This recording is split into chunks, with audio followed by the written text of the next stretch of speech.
नमस्कार, मैं हूं विक्रम वकील। आप देख रहे हैं hotline news Hindi. Hotline news Hindi भी हमने शुरू किया है हॉटलाइन न्यूज गुजराती की सक्सेस के बाद। आज हम जिस टॉपिक पे बात करने वाला है वो सेंट्रलाइज है राहुल गांधी। कभी भी कुछ भी बोलते रहते हैं, उसकी भर्त्सना अब कोर्ट भी करने लगी है।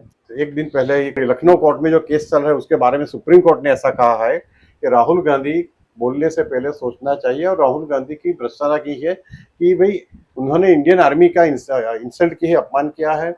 और उसमें उसने ऐसा ही बताया है कि चाइना ने भारत की 2000 किलोमीटर जितनी जमीन हड़प ली है, जबकि इसका कोई एविडेंस नहीं है। ये एकदम झूठी बात है। इसमें भारत का ही नहीं, पूरे भारत देश के पूरी जनता का भी अपमान है।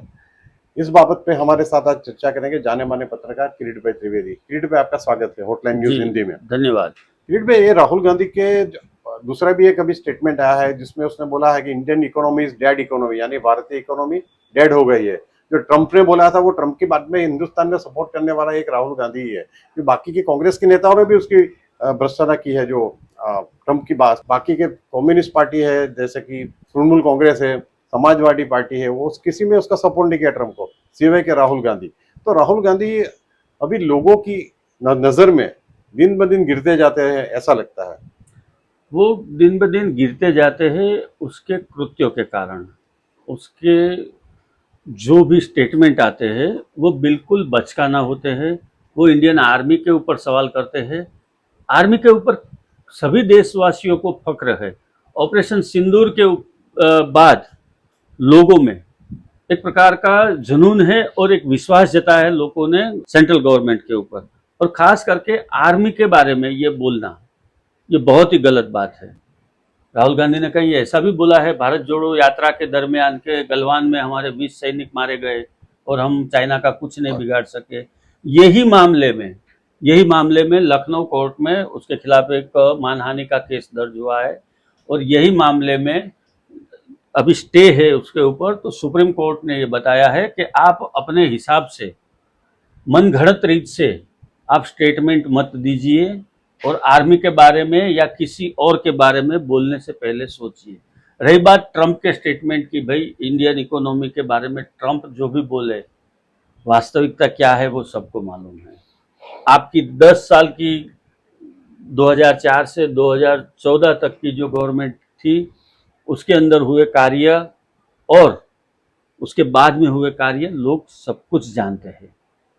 और सुप्रीम कोर्ट जब कुछ बोलती है तो सुप्रीम कोर्ट की तो बात कम से कम सुननी चाहिए, और कांग्रेस के बाकी जो नेता है उसको भी इसके ऊपर मंथन करना चाहिए कि भाई सुप्रीम कोर्ट बार बार क्यों इनको फटकार लगाती है, बार बार क्यों उसको बोलना पड़ता है। ये तो समझ लो कि एक ऐसा स्टूडेंट है कि जिसको कोई समझ नहीं आती है, मास्टर जी बार बार पढ़ाते रहते हैं लेकिन उसको न कुछ याद रहता है, न कुछ पता चलता है, न समझ सकता है। इस तरह की बात नहीं होनी चाहिए। कोर्ट को आपको बोलना पड़े, सुप्रीम कोर्ट आपको बोले, कैसे लीडर है आप किस तरह के लीडर है, आप किसकी बुद्धि पे चलते हैं? पहला सवाल तो ये है। किरीट भाई, उनका एडवाइजर तो ऐसे गिना जाए जयराम रमेश है, और जयराम रमेश भी इस तरह की बातें करते थे। पहले दिग्विजय सिंह था, आपने जो पूछा ना किसकी बात, उनका एडवाइजर का खुद को एडवाइजर की जरूरत है, ऐसी बात। सही है। और दूसरी बात सर एक ये भी है कि राहुल गांधी कच्चे नेता है, सब लोग मानते हैं, और उसके कान भी कच्चे हैं, ये अब पता चला है लोगों को।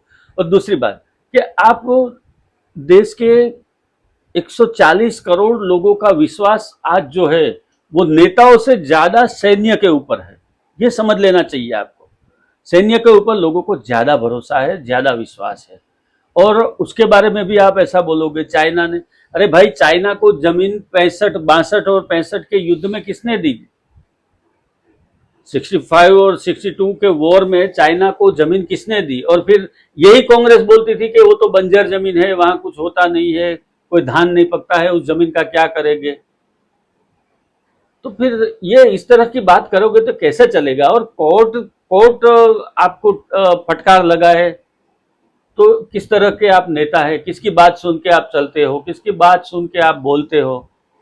और आप बोलते हो, संसद में भी खड़े रह के बोलते हो तो हांसी पात्र हो जाते हो आप लोगों के। आप क्या अपनी जात को समझते हो मालूम नहीं है। कोई नेता जन्म से पैदा नहीं होता है, लेकिन ये तो गांधी परिवार है इसलिए आप जन्म से ही नेता पैदा हो गए हो। बाकी कुछ नहीं है आप में, कोई आपका कोई किरदार ऐसा नहीं है कि आप एक पब्लिक लीडर हो सको। और किरीट भाई, जैसे वीर सावरकर के खिलाफ भी उन्होंने जो स्टेटमेंट दिए थे उसका भी केस चल रहा है यूपी के कोर्ट में। तो उसमें भी कोर्ट ने फटकार लगाई है कि भाई वीर सावरकर के खिलाफ आपके पास क्या सबूत है कि वीर सावरकर देशद्रोही थे। तो अभी तक तो वो कुछ बता नहीं सके कोर्ट को, अभी तक तो चल रहा है केस की तारीख पे तारीख पड़ी जा रही है। लेकिन ऐसे कई केसेस हैं जिसमें राहुल गांधी बुरी तरह फंस सकते हैं कभी। जैसे गुजरात के सूरत में एक कोर्ट में ही जब मोदी पूरी मोदी कम्युनिटी के खिलाफ वो बोले थे, तो एक जो एमएलए है गुजरात के पुण्यश मोदी, उन्होंने बदनक्षी का केस कर दिया था। तो उसमें भी उनके 2 साल की सजा हुई है, जो अभी सुप्रीम कोर्ट में अपील में गए हैं, तो थोड़ा स्टे है इसके ऊपर। लेकिन वो भी जो सुप्रीम कोर्ट में भी जो कन्विक्शन चालू रहता है तो फिर उनके लिए मुश्किल खड़ी हो जाती है। मुश्किल खड़ी होगी साहब। 27 साल तक जो आदमी अंडमान निकोबार काला पानी में सजा काटी है, जिसने काला पानी क्या है कभी पढ़ लेना, वो बुक भी है, उसको तो मालूम भी नहीं है कि ये कौन सी यातना जेल के सावरकर जी ने ये सब किया था। अभी भी सावरकर जी का परिवार पुणे में है, उसको जाके कभी पूछना। उसके पोते ने केस किया है, जो केस किया है। और कभी जो स्वतंत्र सेनानी थे। अच्छा साहब, एक मैं दूसरी बात आपको ये भी बताता हूँ, बिरला हाउस में जेलवास किसने भोगा था? जवाहरलाल नेहरू को बिरला हाउस में रखा जाता था, नजर कैद बना के उसको बिरला हाउस में रखते थे। 5 स्टार सुविधाएं मिलती थी उसको, सब उस जमाने में जो 5 स्टार लग्जरी सुविधा थी वो सब मिलती थी।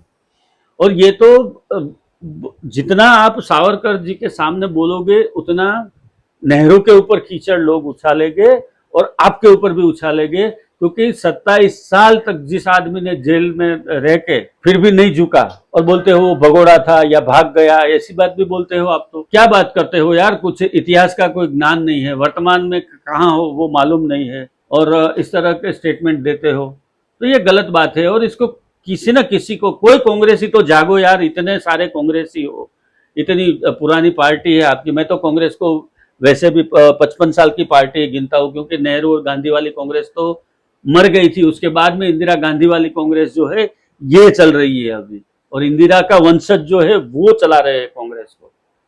तो ऐसा तो होता रहेगा, और ये कोई ओरिजिनल कांग्रेस है भी नहीं वैसे भी। किरीट भाई, ये राहुल गांधी पे कई कांग्रेस के नेता भी नाराज है। ऐसा नहीं है कि राहुल गांधी को सबने स्वीकार कर लिया है, लेकिन अभी उनके पास और कोई चारा नहीं है, क्योंकि राहुल गांधी हाई कमांड है, पूरा इलेक्शन फंडिंग उनके पास है। तो अभी देखते हैं आगे आगे क्या होता है। लेकिन अभी तो आज की चर्चा में जो हमने अभी बात की कि राहुल गांधी में कोई सुधार होने वाला नहीं है, लेकिन कभी वो काफी मुश्किलात में पड़ सकते हैं, क्योंकि हिंदुस्तान की कोर्ट ये संज्ञान ले रही है उनके खिलाफ कि भाई ये बार बार जो बदनक्षी युक्त जो निवेदन करते हैं ये ठीक नहीं है। थैंक यू वेरी मच जी, धन्यवाद। अगर आपको हमारा काम पसंद आया तो वीडियो को लाइक करें, शेयर करें और हमारे चैनल को सब्सक्राइब करें।